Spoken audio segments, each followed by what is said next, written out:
नमस्कार, मैं पंडित सुशील कुमार शर्मा अथर्व ज्योतिष केंद्र एवं आचार्य पूजा भंडार में एक बार पुनः आप सभी का स्वागत करता हूं। आज का जो हमारा विषय है वह 2022 में कर्क राशि के जातकों के ऊपर है। उन पर किस किस सप्ताह किस किस प्रकार के प्रभाव हो सकते हैं वह आपको इस वीडियो में देखने के लिए मिलेंगे। यहां पर ग्रहों की स्थिति के बारे में कहा जाए कि कर्क राशिगत ग्रहों की चलायमान स्थिति क्या है, तो यहां पर केतु की स्थिति वृश्चिक राशि पंचम भाव में विराजित है।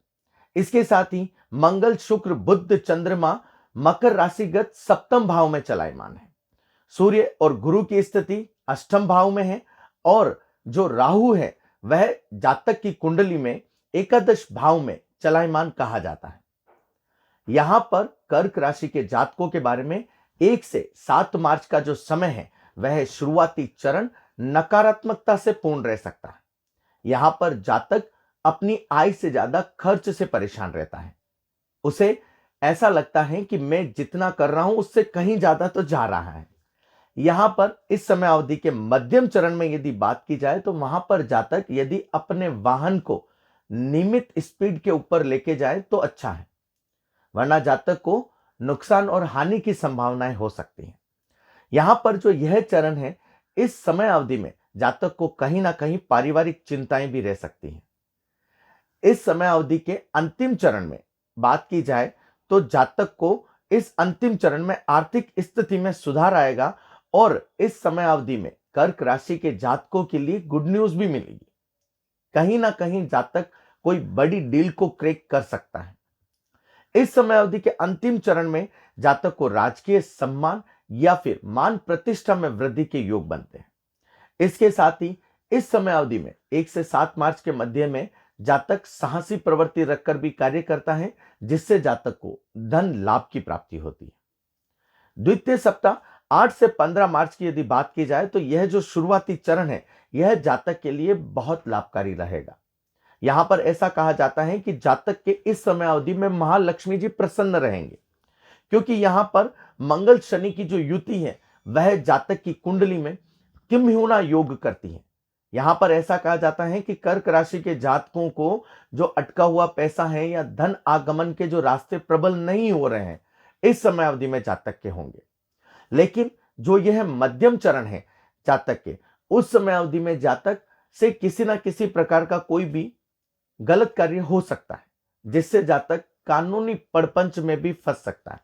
सावधानी बरतें, अच्छा रहेगा। इसके साथ ही इस समय अवधि में जातक कुछ उलझनों में या परेशानी के में जातक अपने समय को व्यतीत कर सकता है। यहां पर पारिवारिक वैमनस्य भी आ सकता है। कामकाज का दबाव भी जातक के ऊपर इस समय अवधि में अधिक रहेगा। अंतिम चरण जातक व्यापारिक यात्राएं करेगा, जिसके द्वारा जातक के लाभ प्राप्ति के योग बनेंगे। यदि तृतीय चरण की बात की जाए, तृतीय सप्ताह जो बनता है 16 से 23 मार्च का, वह जातक के लिए आरंभ संतोषजनक रहेगा। यहां पर जातक की जो पिछली बाधाएं चल रही हैं वह भी ईश्वर की कृपा से दूर होगी। इसके साथ ही इस समय अवधि में जातक ने जो मेहनत की है या जो प्रोग्राम किया है वह जातक की कृपा से पूर्ण परिणाम देगा। मेहनत रंग लेकर आएगी। इसके साथ ही जातक यदि किसी भी व्यक्ति के साथ में कोई डील करना है तो सामने वाले व्यक्ति को अच्छे से पहचाने, उसके बाद में जातक निर्णय ले, वह जातक के लिए लाभकारी सिद्ध होगा। इसके साथ ही इस समय अवधि में जो मध्यम चरण है वह जातक के लिए धन प्रदायक रहेगा। जातक पार्टनरशिप करेगा या फिर उसके द्वारा कोई नए कार्य की शुरुआत इस समय अवधि में हो सकती है। यदि यहां पर ऐसा कहा जाए तो जातक इस समय अवधि में अपने आप को भी पूर्ण तरीके से सिद्ध करेगा। यदि कोई प्रतिस्पर्धा है तो उसमें भी जातक अव्वल रहेगा। यहां पर कर्क राशि के जातकों के लिए यह जो सप्ताह है, यहां पर ऐसा कहा जाता है कि यह सप्ताह अंतिम सप्ताह जो रहेगा, जैसे ऐसा है कि यहां पर यह थोड़ा बहुत जातक के लिए परेशानी कारण रहेगा। अंतिम चरण में जातक विशेष तौर से किसी से भी वाद विवाद ना करें। यहां पर इस समय अवधि में जातक को शारीरिक समस्याएं भी हो सकती हैं। यहां पर अंतिम चरण में जातक सावधानी बरते।